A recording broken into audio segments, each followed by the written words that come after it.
Greetings Exiles, Lexi here with some updates for Path of Exile 2. Patch 0.2.1 just released yesterday, and I wanted to explain the stealth nerf to Choir of the Storm and what it means for Spark and Arc builds.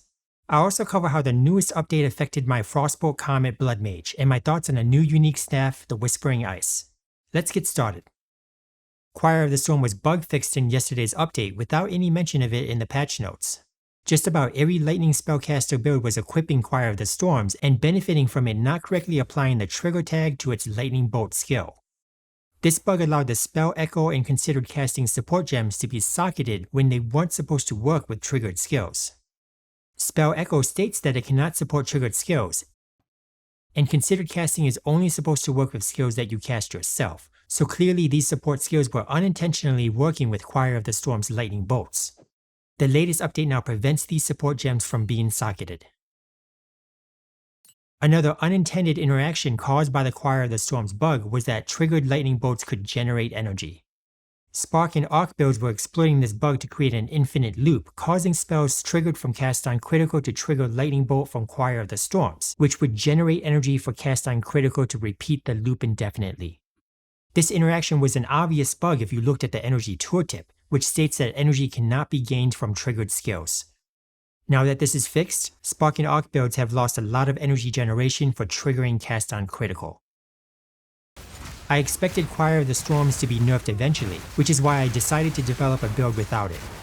My Frostbolt Comet Blood Mage didn't receive any nerfs in patch 0.2.1, while Spark and Arc builds have gotten worse with the bug fix to Choir of the Storms. The Frostbolt Comet Blood Mage might be the best Spellcaster build now. Its clear speed is fast, with many Frostbolt explosions and blink to traverse quickly.